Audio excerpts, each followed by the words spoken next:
Boa noite a todos. Estamos ao vivo em mais uma live do Instituto dos Advogados do Rio Grande do Sul. Boa noite. Meu nome é Terezinha Tarcitano, sou jornalista, assessora de imprensa do Instituto dos Advogados do Rio Grande do Sul.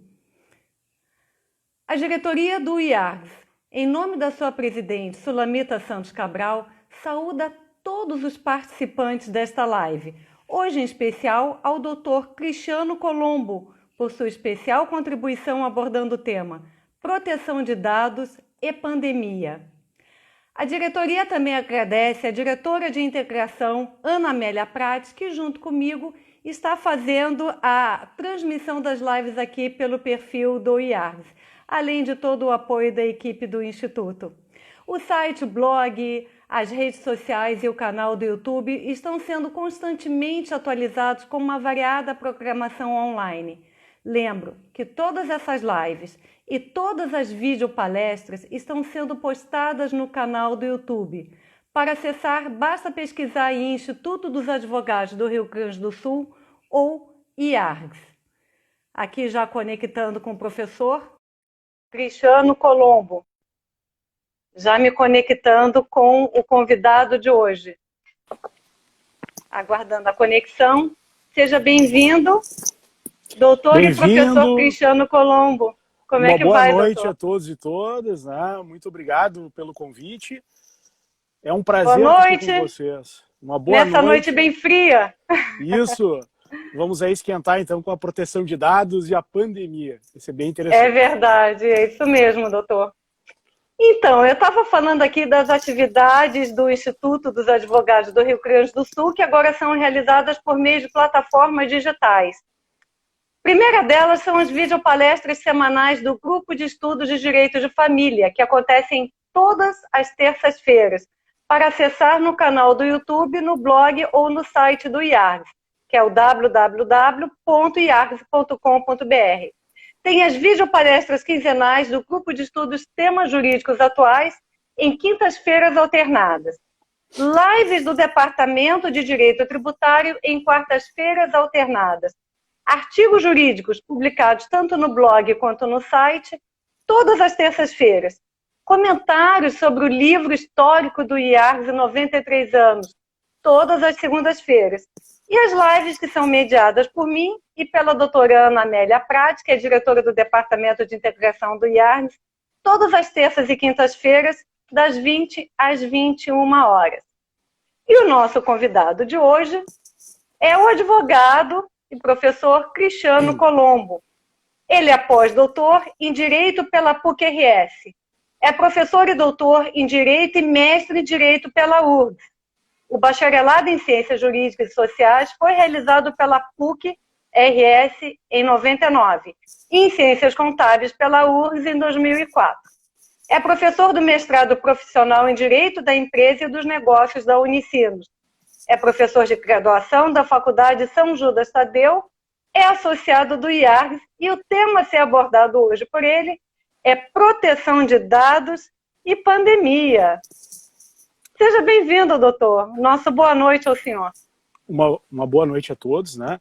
Para mim é uma grande alegria estar aqui com vocês, né? Compartilhando esse ambiente, essa sala de aula virtual, né? Porque não deixa de ser uma sala de aula virtual em que nós, professores, no nosso dia a dia, estamos aí compartilhando, né? Temas, assuntos importantes e até dados, né? Então, como a gente está trazendo aqui na aula de hoje, né? Na nossa conversa de hoje aqui no nosso evento. Eu gostaria de inicialmente agradecer imensamente o convite e dizer que para mim é uma honra estar aqui, dada a importância que o IARGS tem, né, no sentido da tradição jurídica no estado do Rio Grande do Sul, inclusive no sentido, né, de sempre desenvolver grupos de estudos. Eu me lembro quando eu, ainda na faculdade, participava dos grupos de estudos, né, ali na mesa, ali no IARGS, ali. Então, muito importante para mim, para o meu desenvolvimento pessoal e para a minha pesquisa. Bem... Que bom, doutor. Seja sempre bem-vindo. Obrigado. Olha, o tema da nossa conversa de hoje é proteção de dados e pandemia, né? Eu gostaria de falar um pouquinho para vocês. Eu acho que... antes de mais nada, acho que o senhor tinha que explicar para todo mundo o que é essa Lei Geral de Proteção de Dados e nos dar um parecer em relação à aplicação na pandemia.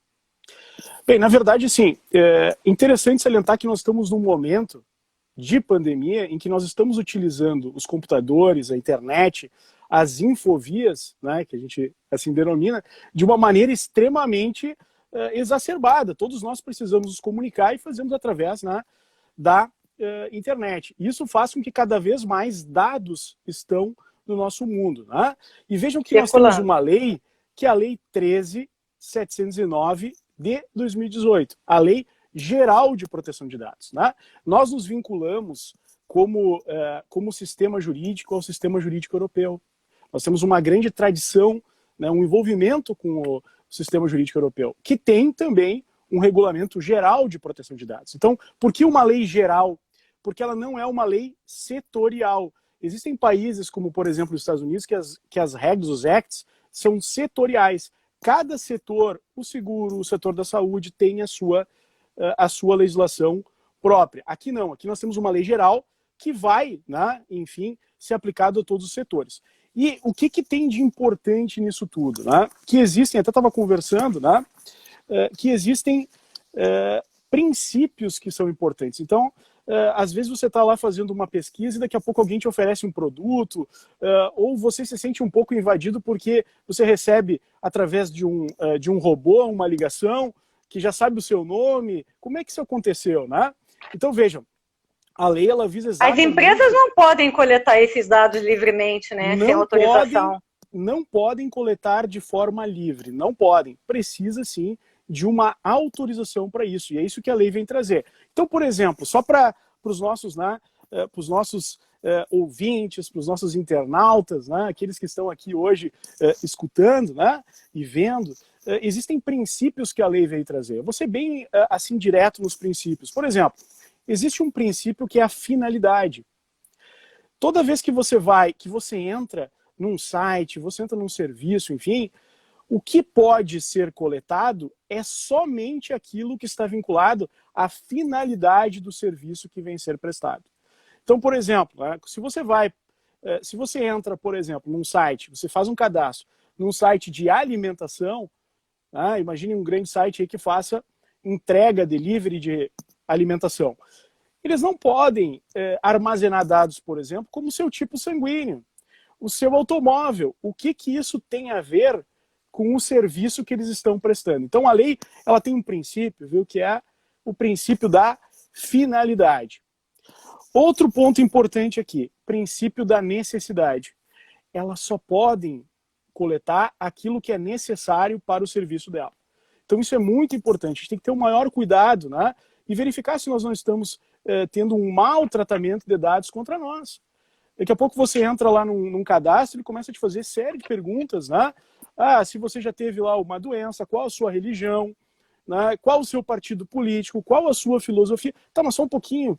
É um site, né? Por exemplo, é uma lavanderia virtual. Você vai lá contratar serviço. O que um serviço de lavanderia virtual, né, que você vai lá encomendar para entregar roupa, para que busque na sua casa e tal, e lave, precisa saber o seu partido político, a sua filosofia, o seu tipo sanguíneo para lavar sua roupa. Né? Então, só um exemplo assim para trazer.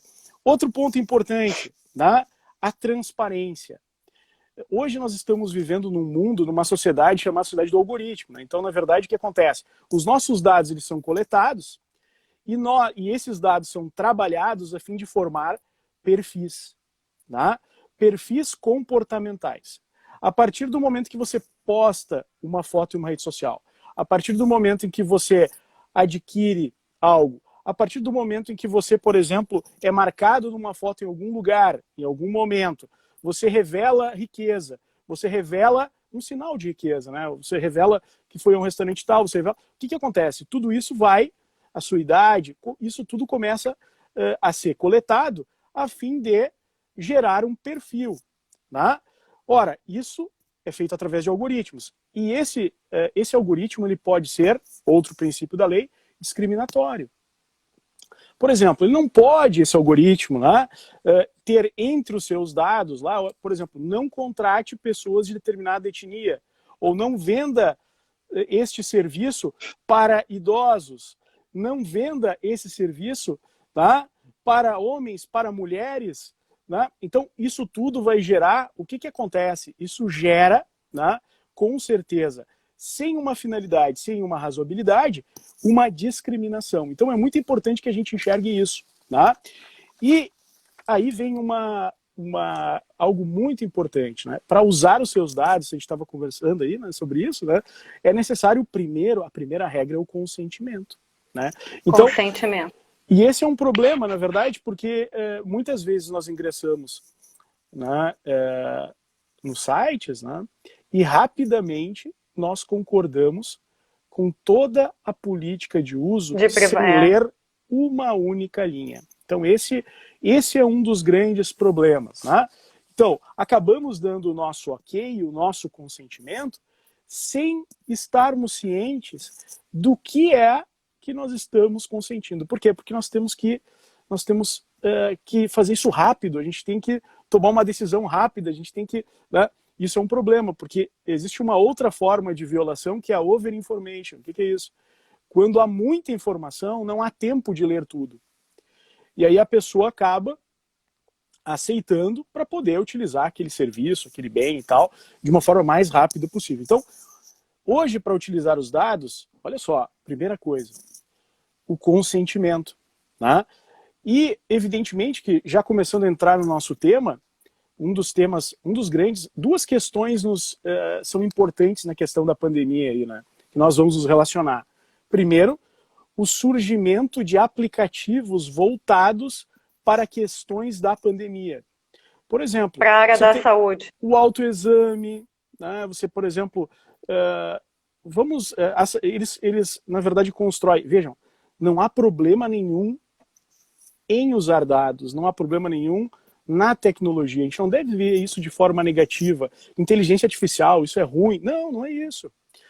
Nós temos que, na verdade, nós estamos no momento agora de encontrar o justo meio, ou seja, aonde nós podemos utilizar. Então, por exemplo, até eu trouxe aqui alguns casos, eu escrevi um artigo recentemente sobre isso, então vai facilitar bastante a nossa conversa, né?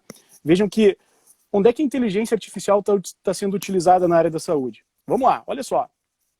Caso do Weizmann Institute of Science em Israel. Eles estão utilizando, né, dados para predizer os lugares de maior contágio e para buscar implementações de políticas públicas para combater uma pandemia. Isso que o Rio Grande do Sul também está utilizando. Nós já vamos falar daqui a pouquinho sobre isso. Outra situação, criação de assistentes virtuais em aplicativos, websites, os robozinhos, né, que acabam conversando com a gente muitas vezes, né? Para quê?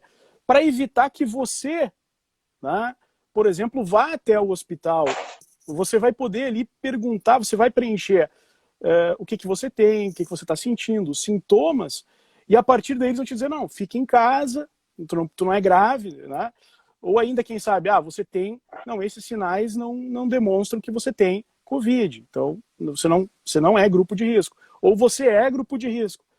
Ou ainda, outros ainda mais vão dizer, olha, vá para o hospital, fique em casa, procure, ainda tem outros que utilizam geolocalização consentida, que é possível, sim, né? Sim. Se há o consentimento da pessoa que entrou lá e disse, olha, eu vou participar desse aplicativo para fazer uma verificação se eu efetivamente tenho ou não Covid, eu estou dando os meus dados pessoais, eu estou dando a minha localização, e ao final eles vão me dizer para onde eu devo ir, para qual unidade de saúde mais próxima da minha casa e com maior número de leitos ou maior possibilidade de atendimento. Vejam como isso é bom, né?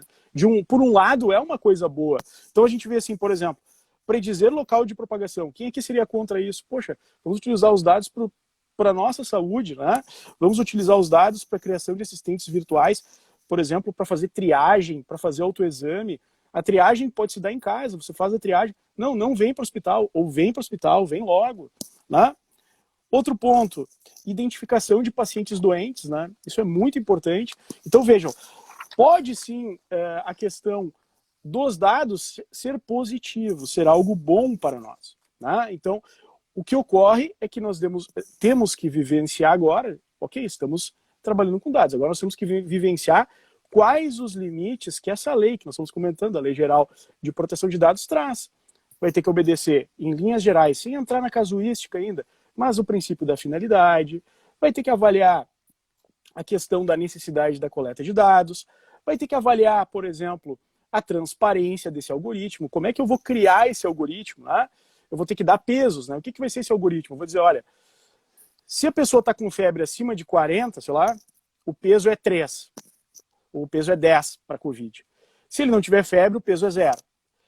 Se ele for hipertenso, o peso é 10. Se ele não tiver hipertensão, o peso é 0. Um médico, através dos protocolos, veja que isso estou falando é meramente exemplificativo, evidente, né? Um médico, através dos protocolos de saúde, vai determinar, vai construir, através dos protocolos de saúde, os pesos para dizer se a pessoa está ou não suspeita de ter Covid. Vejam, não é um diagnóstico.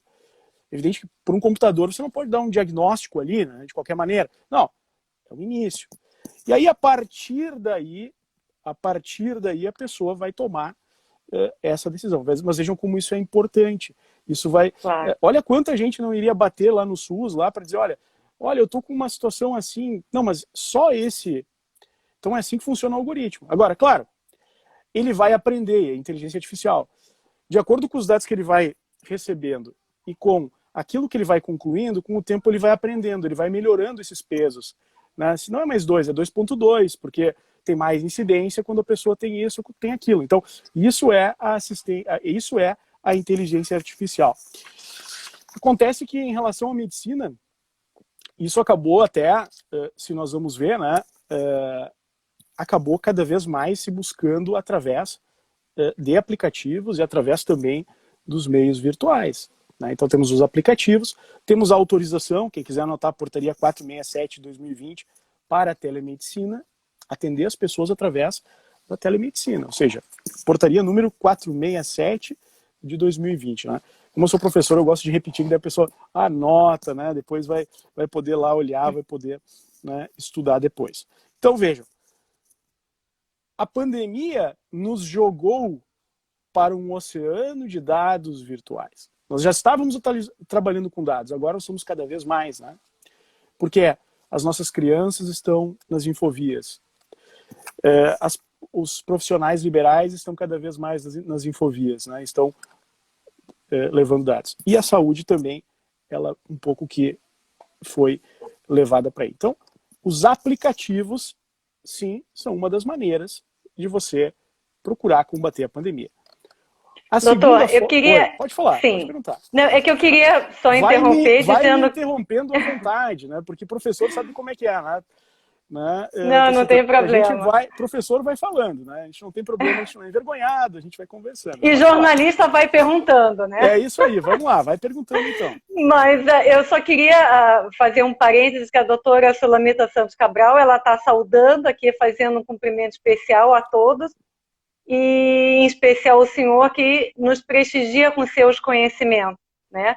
Gostaria que o senhor pudesse falar também um pouquinho, antes de interromper esse seu ponto segundo, sobre esses critérios, como é que são feitos esses critérios em relação aos aplicativos ligados à saúde? É bem a gente saber bem, definir bem isso, né? Quanto aos critérios, assim, para você utilizar, eu até... Porque, veja, né? A gente já está sabendo que está sendo usado. Quer dizer, é a mesma coisa assim, ó, eu não gosto de internet. Pô, tá, tudo bem, você pode não gostar. Não adianta. Não adianta, a internet está aí. Eu não gosto de robô. Os robôs, que até então eram aqueles humanoides, né? A gente imaginava aquele robozinho andando e tal. Hoje os robôs são softwares, né? Então, eles vão estar ligando para a gente, né? De quanto é número e tal. Então, o que acontece? Para a utilização desses aplicativos, houve uma manifestação do Comitê Europeu para a Proteção de Dados da União Europeia. Gente, quem gosta de estudar tecnologia, quem gosta de estudar dados, quem gosta de estudar robótica, quem gosta de estudar inteligência artificial, se ligue no European Data Protection Board, tá? A sigla é EDPB. Olha só, EDPB, European Data Protection Board, né? Em português, Comitê Europeu para a Proteção de Dados da União Europeia. Por que eu estou falando isso, gente? O nosso sistema ele é muito ligado ao sistema europeu. Existem dois grandes sistemas de proteção de dados, né? O sistema americano e o sistema europeu. O europeu ele está muito ligado na questão da proteção da pessoa humana. Tá? Gostaria de saudar o professor Luiz Alberto Reichel, que acaba de entrar. Tá? Um grande abraço, professor. Então, na Europa, né, vejam, há toda uma ligação em relação à proteção da pessoa humana. Nos Estados Unidos, tudo tem a ver com a questão da vontade, da autonomia. Eu quero, eu posso. Tá? Eu quero fazer assim. Então, esse Comitê Europeu de Proteção de Dados, ele gerou algumas orientações para aplicativos. Eu vou procurar trazer aqui, resumir, né, essas situações. A primeira delas, todo aplicativo deve respeitar a minimização na coleta dos dados. Ou seja, se o seu aplicativo ele se propõe, por exemplo, né, apenas a auxiliar uma pessoa, verificar se ela está ou não com Covid e não registrar nada, ele não precisa nem identificar a pessoa. Por que ele vai identificar? Só eu quero saber. Então eu vou entrar e vou ser um número e pronto. Agora, se por outro lado, esse aplicativo, ele busca coletar os dados, né? Tudo bem, doutora Delma? Coletar os dados para dar uma finalidade, como por exemplo, né? Você vai lá, você dá o seu consentimento e há, por exemplo, lá uma determinação dizendo que esses dados vão ser utilizados para lhe mandar uma mensagem de que você está ou não com grande probabilidade de ter o coronavírus, ou ainda até algumas situações de estar próximo a alguém que esteja. Também existem essas situações. Né? Então, são situações que podem ser trazidas. Então, minimizar a coleta de dados. Você vai coletar os dados de acordo com as finalidades, com aquilo que você busca. Certo? Então, esse é o primeiro momento. Se é só para saber se você está ou não, só para você saber é uma coisa. Se é, por exemplo, para a sua empresa, pode existir alguns que se vinculam a isso. Então, para a sua empresa saber, ou se é para, daqui a pouco, até ser comunicado para o município, para ele que ele tenha, para ele tome medidas de saúde, isso tudo você vai ter que concordar. Não é verdade? Tudo isso você vai ter que concordar. Então, a coleta de dados vai ser maior. Né? Se eu vou, por exemplo, dizer, pessoal, você vai se inscrever, você vai dar suas informações, e se esses seus dados, você vai receber uma informação dizendo qual é a unidade que pode lhe atender melhor, o que acontece? Vão ter que coletar mais dados. O seu CEP, para saber onde é que você está, daqui a pouco o seu log, o IP de localização, a sua geolocalização. Agora, se não for para isso, para que eu vou pegar isso? Agora, por que num aplicativo de saúde, por exemplo, eu vou perguntar qual o carro que a pessoa tem, para daqui a pouco vender isso para uma seguradora? Qual é, nesse aplicativo de saúde, né, eu vou perguntar daqui a pouco, enfim, dados que não tenham aonde eu consumo, o que eu gosto de consumir, o que eu gosto de consumir, se eu gosto mais de sapatos, se eu gosto de vinho, se eu gosto mais de carro, se eu gosto, vai servir para isso. Então temos que nos cuidar, né, em relação a isso.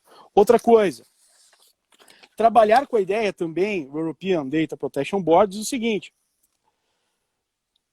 que na questão de rastrear, para a pessoa, por exemplo, participar de um aplicativo, em que ela vai, por exemplo, vir a ser diagnosticada ou vir a ser apontada como provável, né, uma pessoa que provavelmente tenha Covid, né, é necessário uma adoção voluntária. Ele não pode ser obrigado a participar. Então, por exemplo, você não pode criar um aplicativo e dizer o seguinte, olha, por exemplo, os meus empregados aqui da empresa vão ter que entrar nesse meu aplicativo. Se eles não entrarem nesse aplicativo, eu vou dar uma penalidade para eles. Isso não é possível. Porque há a orientação do European Data Protection Board que isso seja, participar de um aplicativo seja um ato de vontade. Tá? Isso é muito importante. Outra situação, né? Preferivelmente, não criar nesses aplicativos que trabalham com a saúde, áreas como redes sociais, para que as pessoas possam abertamente falar sobre as suas questões. Quer dizer, você cria lá, por exemplo, um espaço nesse aplicativo para que as pessoas, né, falem, para que as pessoas trabalhem com a sua doença, se expondo em relação a isso. Então, diz o European Data Protection Law que aplicativos de saúde não são plataformas sociais que possam gerar qualquer estigmatização. Mas, na verdade, para que cada um faça a sua parte. Então, eu não posso participar de um aplicativo de saúde e ali gerar uma sala de bate-papo. Não, eu tenho que saber se eu entrei, eu fiz lá, participei da pesquisa, do autoexame, estou com possibilidade de estar com Covid, isso é algo meu, eu tenho que, eu vou ficar na minha casa. A não ser que, evidentemente, você, por exemplo, autorize que esses dados sejam passados para a saúde e tal. Não sei se... então, esses são os critérios, viu, Tristano? Então, na verdade, esses são os pontos, né? Doutor, a Ana Pregardier citou que, em relação aos termos, né? Se você não aceita os termos, não usa o serviço, ou seja, o consentimento é quase uma obrigação.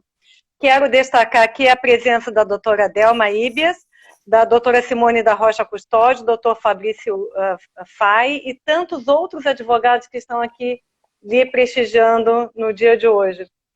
Doutor, a vigência desta lei era para acontecer agora em agosto. Eu me lembro disso numa palestra no ano passado no Instituto dos Advogados. E o senhor me disse que não vai acontecer mais em agosto, somente em maio do ano que vem. O porquê disso? Por que foi adiado? Bom, a primeira coisa, assim, uma coisa bem importante para a gente compreender é o seguinte. Essa lei trata de dados pessoais de pessoas naturais. Não de proteção de pessoas jurídicas, só de pessoas naturais. Porém, aonde estão os dados das pessoas naturais? Estão nos cadastros, estão, enfim, armazenados nas pessoas jurídicas, certo? Então, uma pessoa jurídica, uma empresa de telefonia, um banco, um instituto, todos nós, vejam que como, na verdade, as escolas, os hospitais, todos armazenam dados. E existe uma necessidade agora de que esses dados sejam armazenados de acordo com esses princípios que eu acabo de falar. E será que todas as empresas ou todas, né, as pessoas, os hospitais estão preparados para isso? Por exemplo, lá na empresa, imagina lá uma empresa, não precisa ser, precisamos dar nomes, né? Chega lá na empresa, primeiro dia de trabalho do cidadão, ele ganha uma senha e tem acesso a todo o banco de dados dos seus clientes. Isso é um problema sério de proteção de dados. Não é verdade? Claro. Dentro de uma corporação, ele entrou hoje, daí ele fica 2 dias e é demitido. Ele vai lá e faz um backup de todos os dados das pessoas e vai embora. Então, quer dizer, as empresas elas vão ter que organizar políticas de proteção de dados, tanto para coletar, quanto para dar uma finalidade a esses dados. Esse é um ponto importante. Tá? Isso leva tempo, né, doutor? Leva tempo, mas o tempo já está passando, né? Pois é. Porque essa lei é de 2018, né? É que, em verdade, em meio a uma pandemia, é evidente que você acelerar a necessidade de proteção de dados, né? Em que há uma necessidade de movimentação de pessoas para que existam cursos, para que as pessoas estudem, movimentação, mas você vai ter que ter uma auditoria de dados agora, né? Porque uma pessoa tem que dizer, não, olha, eles estão coletando certo, eles estão armazenando em nuvem certo, eles estão tomando as práticas e fazendo as coisas certas, né? Então, isso faz com que, se não houver isto, se essas práticas não forem obedecidas, poderá, então, haver o que nós denominamos de as reclamações, as denúncias, junto à Autoridade Nacional de Proteção de Dados. E aí é outra questão que nós temos no Brasil, que essa é a parte, a gente diz assim, a lei não está vigente. Né? Todo mundo diz, a lei não está vigente. Cuidado, a lei não está vigente, grande parte da lei não está vigente, porém, uma parte está, que é a que determina a criação de uma Autoridade Nacional de Proteção de Dados do país.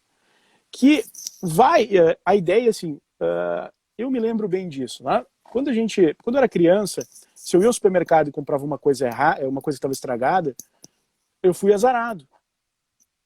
Não é verdade? Você lá e comprava lá um produto e estava estragado o produto. Aí eu chegava em casa, puxa, como eu tô azarado, tal. Comprei um produto estragado. Hoje em dia, o que a pessoa faz? Vai até lá, olha, esse produto é estragado. Na hora já, em tese, né? Se for um produto consumível, vai ser trocado pelo supermercado, não é verdade?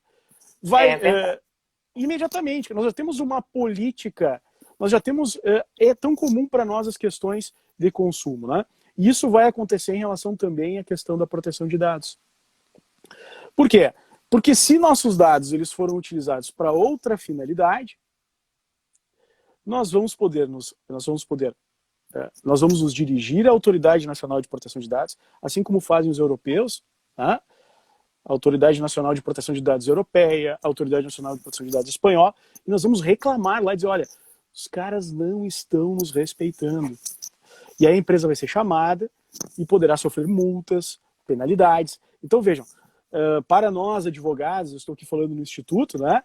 Eu diria para vocês que está abrindo um novo campo de atuação muito próximo daquele campo do próprio direito do consumidor.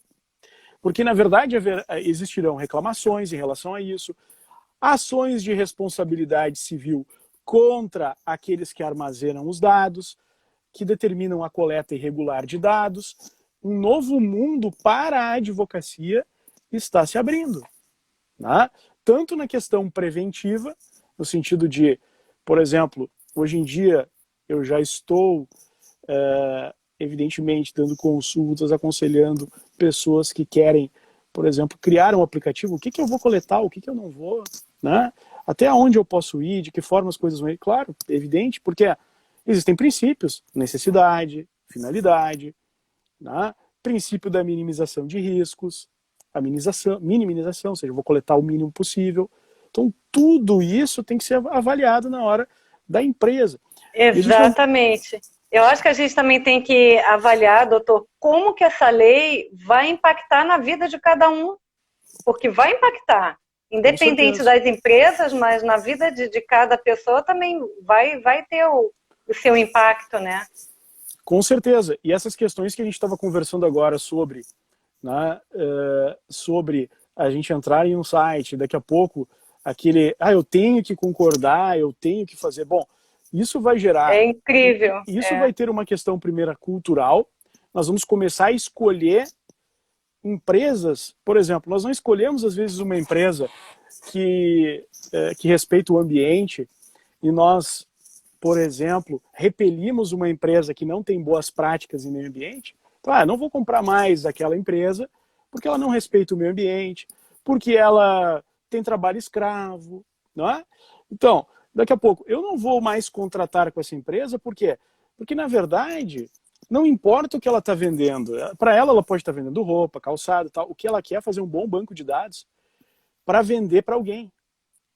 Então, essas empresas vão sofrer autuações. Veja, o papel do Ministério Público, o papel da Defensoria Pública, com todas as ações agora que, né, essa força que foi dada também pelos tribunais para a Defensoria Pública, essa atuação que a Defensoria Pública tem feito em nível de danos coletivos, também tem que ser vinculada, tem que ser um olhar, tem que ser dado a essa questão dos dados. Né? Então, claro, quem nunca passou por uma possibilidade de procurar o valor, seja de um notebook, um ventilador, uma vez. Aí cada vez que abre depois uma rede social, um site, aparece ali várias propagandas de ventiladores, de notebooks, de várias marcas, de vários preços, né?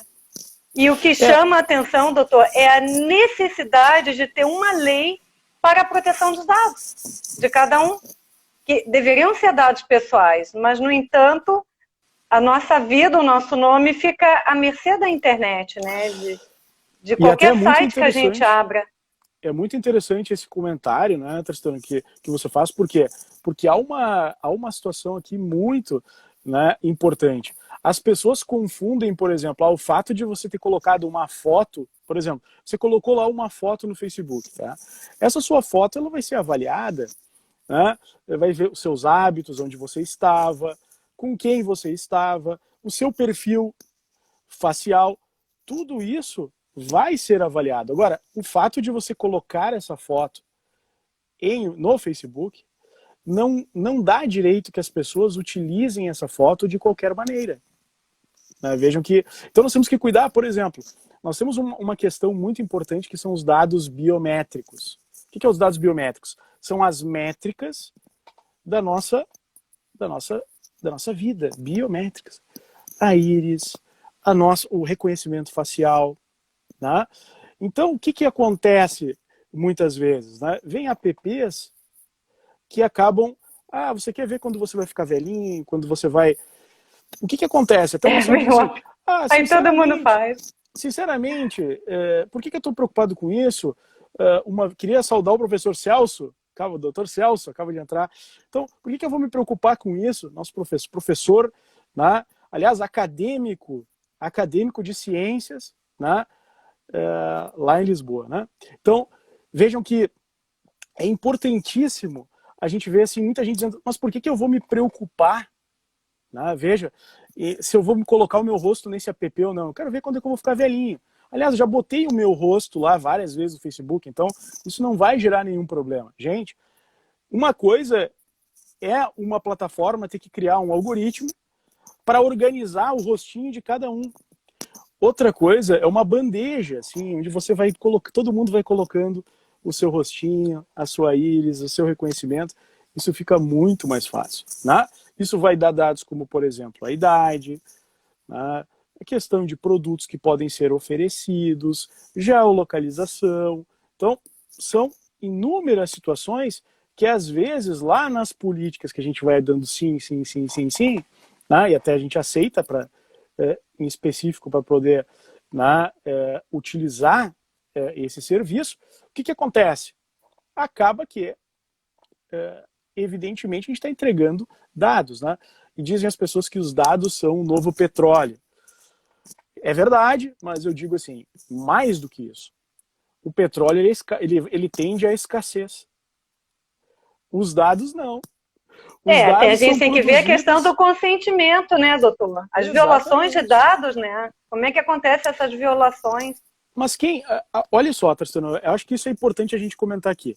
A gente tem que entender as oportunidades, os negócios e tal. A gente não está aqui falando, a gente não veio aqui, eu não vim aqui, sinceramente, dizer assim, até eu coloquei já isso para você já nas nossas primeiras conversas. O professor não foi lá para dizer assim, olha, não, é um absurdo, eu sou contra as empresas que fazem. Não é isso. Na verdade, é a utilização adequada dos dados segundo a lei. Então, vamos... Para usar em prol da saúde. E para a saúde, no caso, né? Vamos coletar dados da saúde, vamos coletar dados de você, como, por exemplo, se você teve febre, se você andou por um país de fora do Brasil, que tinha uma grande contaminação, se você é hipertenso. Bom, vamos coletar esses dados para lhe ajudar a entregar um autoexame para você que lhe permita. Agora, não vamos aproveitar esse momento para lhe perguntar qual é o carro que você tem, qual a renda, qual o seu nível de renda, se você viaja, qual é a última empresa aérea que você fez. Então, nós temos que ter a percepção que isso pode ser uma cilada e nós estamos entregando a nossa vida e entregando toda uma situação. É isso, eu acho que essas são as colocações. Isso em relação aos aplicativos. Né? Agora, muita gente está ouvindo assim, poxa, mas o governo está usando os nossos dados, né? Todo mundo está ouvindo isso, né? O governo do estado aqui está usando os dados. O que você acha, professor? Já fui ouvido e perguntado por vários, né? Olha, primeira coisa, assim, em questões de crise, em questões de guerra, em questões de atentados, né? Sempre há uma preocupação e sempre há a utilização de dados pelo governo para tentar atender o interesse público. Tá? Isso é normal. Olha, eu estudo proteção de dados, o meu dia a dia é estudar proteção de dados, eu digo para vocês, eu não li ninguém escrevendo assim, não tem nenhum doutrinador que tenha, né, um conhecimento, que esteja atuando na área, escreveu assim, não se pode utilizar dados pessoais para combater a pandemia. Ninguém escreveu isso. E nem teria coragem de escrever isso. Porque, na verdade, a própria lei autoriza, e aí a pergunta, Tarciano, que você me fez assim, mas é sempre o consentimento? Não. Existem outras hipóteses em que pode-se utilizar os dados sem o consentimento da pessoa. hipóteses como pesquisas e tutela da saúde. Então, o Pelos governo, dados de localização, públicas, seria isso, doutor? e Seria políticas pelos públicas. dados da localização, sim. Exatamente. Só para explicar bem isso, tá? Isso é muito importante, tá? As empresas de telefonia, elas têm em suas mãos aonde nós estamos, tá? Como assim, professor? Claro, você não usa o celular, estou usando o celular aqui, não estou? Você também, né? Então, a empresa de telefonia sabe que o IP tem lá a conta da Tarcitano, a conta do Colombo e aonde eles estão. Tranquilo, certo? Isso faz parte, né? Por quê? Porque, em verdade, ele vai ter que te oferecer o serviço, as antenas, qual antena, tá? Ele vai ter que saber onde você está para lhe oferecer um serviço de telefonia, certo? Pois é. Agora, em que medida isso é passado para o Estado? Por exemplo, para ele poder dizer que a bandeira é laranja, para dizer que a bandeira é vermelha, para dizer que tem circulação, que o pessoal está para lá ou para cá. Não é dito que o Cristiano, não é dito que a Tarcitano, a doutora Tarcitano está, em verdade, nesse local, em que lugar está. Mas, na verdade, é como uma, olha só, onda de calor. Então, os dados que o governo tem em relação das empresas de telefonia não é um dado chamado de anonimizado. Ou seja, não diz que o Cristiano, que o João, que o Pedro, mas diz que 3 pessoas estão lá. Porque para o governo, para ele saber a questão da política, de onde estão as coisas, se as áreas estão, se está caminhando para lá, se está caminhando para cá, se tem mais gente na Zona Norte, se tem gente no gasômetro, se não tem, né? O que é necessário? Não é necessário saber, não interessa se o Cristiano está lá. Interessa que tantas mil pessoas estão circulando naquela área. Então, e isso faz parte, né, até no artigo que eu estou escrevendo, até eu aproveito para dizer que eu tenho um perfil no academia.edu. Quem quiser ir lá também, seguir o academia.edu. Lá estarão textos. Eu escrevo lá sobre herança digital, eu escrevo lá sobre discriminação, algoritmo, questão de várias coisas estão lá, a gente vai poder continuar essa conversa digitalmente, né? Vejam como é bom também ter dados, né? A gente partilhar os dados. E aí tem uma coisa importante, o governo ele tem o quê? Dados agregados e não individualizados sobre o deslocamento populacional. O que são dados agregados e não individualizados? Ele não manda que uma pessoa está lá, ele vai mandar, né, 100 mil pessoas estiveram lá. Poxa, como é que eu vou saber se dentro dessas 100 mil pessoas o Cristiano estava lá? Não vai estar me dizendo isso. Então são dados agregados e não individualizados sobre o deslocamento populacional. Então esse é o ponto. Esse é o ponto que é a proteção de dados. Até para fazer uma brincadeira, tem um caso típico assim de algo, sempre tem aquela história que deu tudo errado, né? Quando é que o governo utilizou os dados e deu tudo errado, né? Eu até peguei aqui um caso, foi da Indonésia, né? Que chegaram, o presidente da Indonésia, tal, cuidando lá da... tem que resolver a questão de saúde. Tá, vamos pegar os dados, vamos tentar trabalhar os dados do sistema de saúde, vamos usar os dados para isso. E aí a mãe e a filha vão para um hospital. Chegam no hospital, são atendidas e se verifica ninguém ainda com coronavírus na Indonésia. São Sim. atendidas, ela com 61, a mãe com 61, a filha com 30 e poucos anos. Elas entram na sala, tal, com todo mundo, fazem o teste, todo mundo é liberado e as duas ficam ali. Olha, vocês vão ter que ficar um pouquinho mais aqui, não levem a mal, né?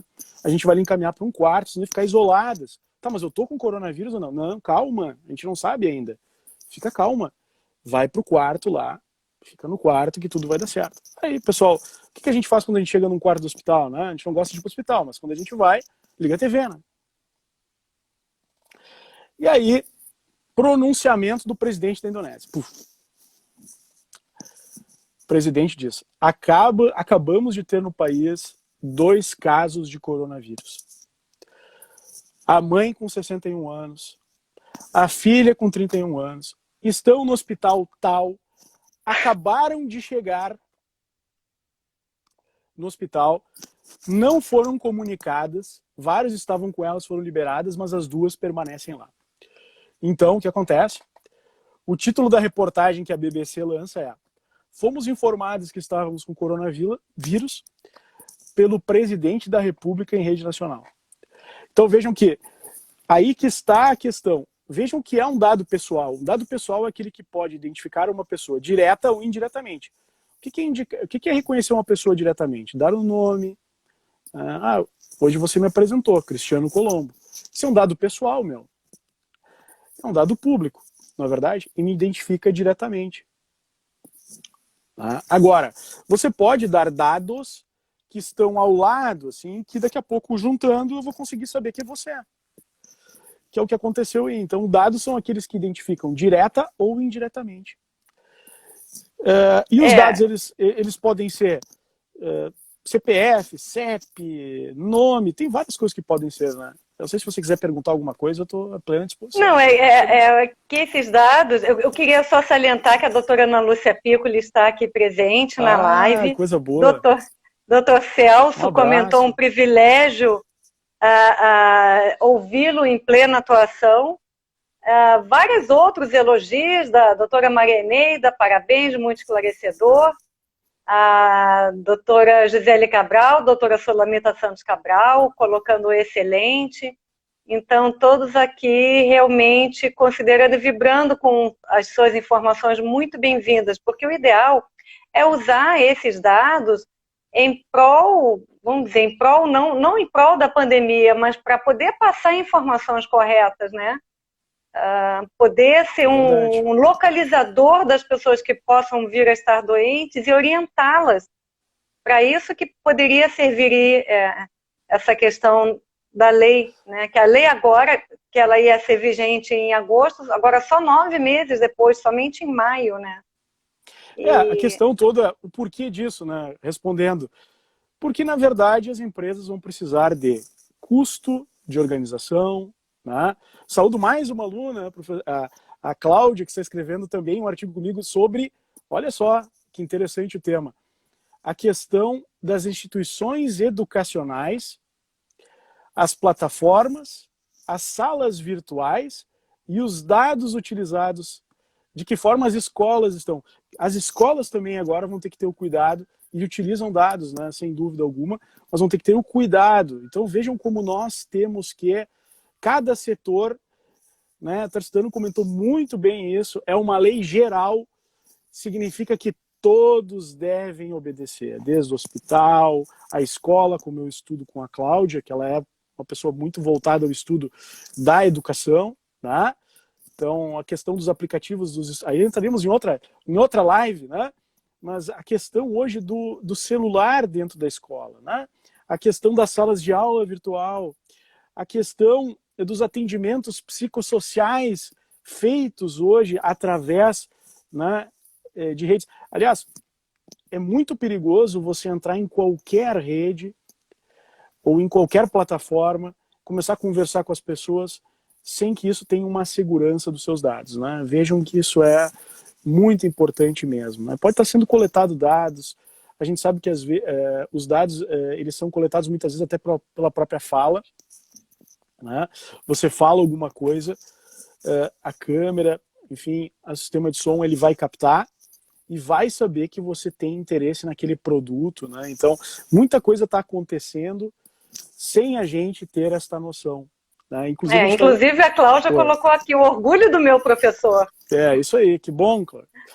Na verdade, assim, eu acho que a gente procura, e Tarcitano, eu procuro fazer isso muito, assim, a gente tem que trazer para as pessoas a informação, o estudo, e é isso que realmente eu me preocupo, e vem me preocupando, né, que a gente possa difundir o direito, efetivamente, né, com informações e conceitos que as pessoas, principalmente aqui, que eu estou conversando com operadores do direito, eu não estou falando com pessoas leigas, operadores, ou seja, pessoas que vão transmitir esse conhecimento para os mais variados setores, né, de atuação. Conteúdo em primeiro lugar, não é, professor? É verdade. Com certeza. Doutor, estamos nos aproximando aqui do final, são tantas informações muito bem-vindas para a gente poder usar os dados, a lei de proteção de dados, em prol das pessoas, né? Para que a gente, de alguma forma, possa avaliar melhor onde que está o foco da epidemia, não é? Eu gostaria que o senhor pudesse fazer as suas considerações finais nesta live de hoje. E antecipadamente já lhe agradecer pela sua participação. Eu acredito assim que aqui vale a gente trazer a análise, que ela não pode ser uma análise só de um lado, sabe? Eu acho que isso é muito importante. A gente tem que ter o lado e analisar a questão do titular dos dados, que somos nós todos, né? O fato de que sejam utilizados esses dados para o nosso bem, mas também que não haja abuso, né? Por outro lado, nós não podemos ter uma conduta de dizer, não, nada pode ser utilizado. Não é a resposta, isso eu até escrevi no último estudo que eu tenho feito aqui sobre a questão de inteligência artificial, que eu compartilhei com o professor Wilson, também lá do mestrado da Unicinos. Não é uma resposta tudo ou nada, gente. Não é tudo ou nada, mas é diante de critérios. Esses critérios que a gente vai construir ao longo do tempo, que vai partir de uma cultura jurídica e que vai avançar, né, sim, para que nós possamos daqui a pouco estar repelindo empresas, organizações, pela nossa própria falta de consumo. Nós não vamos consumir naquela empresa porque aquela empresa não respeita os dados, porque aquela empresa não respeita o ambiente, porque aquela empresa trabalha tem trabalho escravo. É esse o sentido profilático, preventivo, mas também nós advogados, repressivo. As indenizações e o próprio campo que vai se abrir para organizar as empresas. Trabalharmos juntos as empresas, os negócios, para que os negócios deem certo, para que utilizem os dados de forma correta e de acordo com o que a lei traz.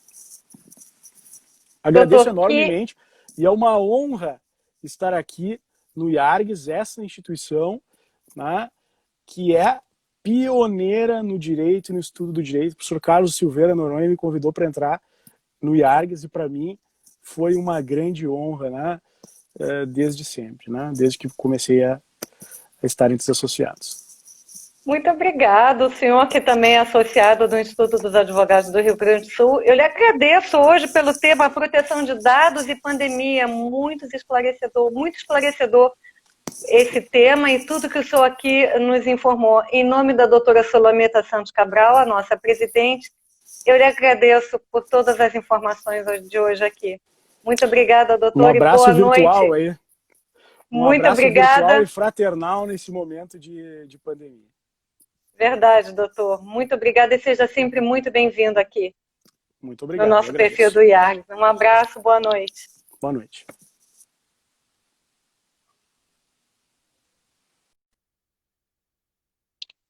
Então, gente, muito esclarecedora hoje essa palestra, todos esses dados que obtivemos hoje aqui. E o convidado para a próxima live, no dia 7 de julho, vai ser o doutor Eduardo Carrion. Ele é doutor do Departamento de Direito Constitucional do Instituto dos Advogados do Rio Grande do Sul. Ele foi agraciado com o título de comendador tanto pelo IARGS quanto pela OAB-RS. É professor titular de Direito Constitucional da Faculdade de Direito da URGS e da Faculdade de Direito da FMP. O tema da próxima live vai ser Eleições Municipais 2020, questões constitucionais com relação ao adiamento da data, com a Ana Amélia Prates, na próxima terça-feira, dia 7 de julho. Quero agradecer pelo prestígio de todos, muito obrigada, um grande abraço e até terça-feira que vem, em nome da doutora Solameta Santos Cabral, o meu abraço a todos. Boa noite.